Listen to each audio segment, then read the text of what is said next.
Hey everyone, have you ever been watching a movie and wondered why you're suddenly feeling super tense or maybe even about to cry even though you know none of it's real?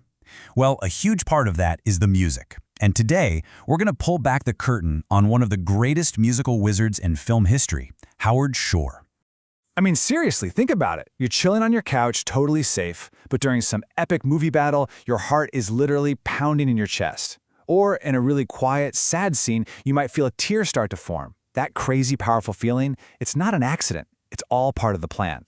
It's actually a kind of magic, a spell that's been carefully cast by a musical wizard, the composer. These are the people pulling all the strings behind the scenes, basically conducting your emotions. And we're about to meet one of the most powerful musical wizards there is. So to understand how he gets this power, we got to go back to the beginning. Let's check out Howard Shore's origin story. Because, just like in the movies, every wizard needs a solid training montage.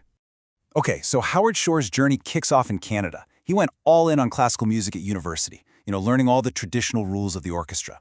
But here's the twist. He was also playing in jazz and pop bands, so he had this kind of superpower. He could mix the epic sound of a classical orchestra with the cool vibes of modern music.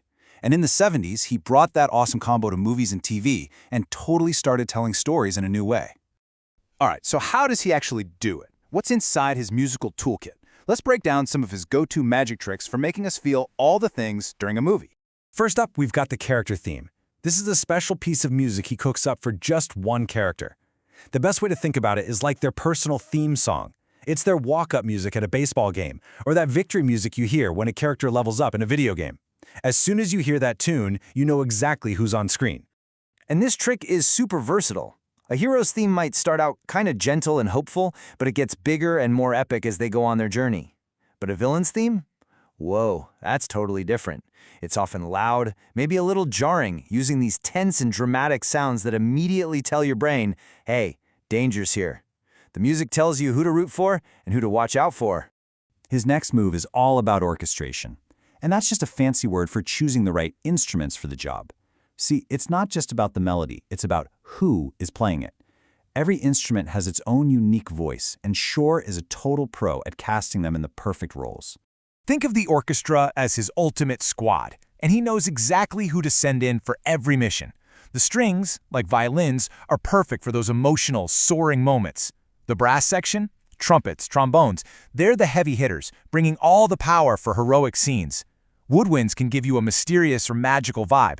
And the percussion, the drums, that's the engine that drives the action and builds up that heart-pounding tension. For really huge fantasy worlds, he'll even bring in choirs to make it sound ancient and epic. So yeah, you can basically think of him as the movie's DJ.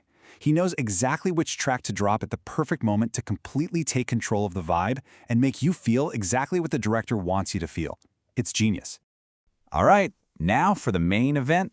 It's time to talk about the ultimate test of his magic, his greatest quest ever, writing the music for The Lord of the Rings. So, did he pull it off? Oh yeah. He didn't just complete the quest, he absolutely crushed it. He won 3 Academy Awards for these movies. 3! That is a huge deal, and it just shows how legendary this music really is. So, what was the game plan? Well, first, he gave every single group, the hobbits, the elves, even the armies of Mordor, their own unique theme. Then, he brought in that massive orchestra and choir squad to create a sound that felt just as huge as Middle-earth. But here's where it gets really cool. The themes didn't just stay the same. As a character like Frodo grew from a regular hobbit into a world-saving hero, his theme music actually changed right along with him. And of course, he worked super closely with the director to make sure every single note was perfect for the story. And the result of all that work, a music isn't just in the movie, it basically became the voice of Middle-earth itself. When you hear the Fellowship's theme, you feel adventure. When you hear the Shire's music, you feel safe and at home. The soundtrack is just so powerful, it helps build the entire world right there in your head. So let's tally it all up. What's Howard Shore's ultimate high score? What's the legacy he left on the whole film music game? I mean, the awards alone are pretty mind-blowing. We're talking multiple Academy Awards, a bunch of Grammys, and just tons of other honors. This wasn't just about getting trophies, though.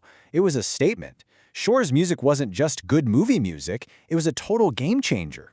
So why does all this matter to you? Because Howard Shore completely changed the rules.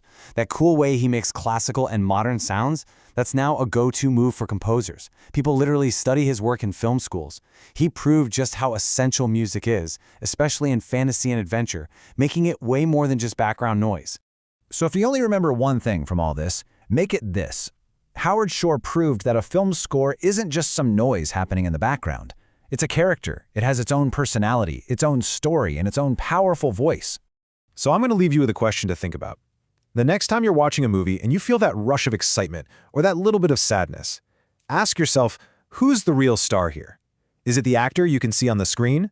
Or is it the composer you never see, the one who's quietly making you feel everything?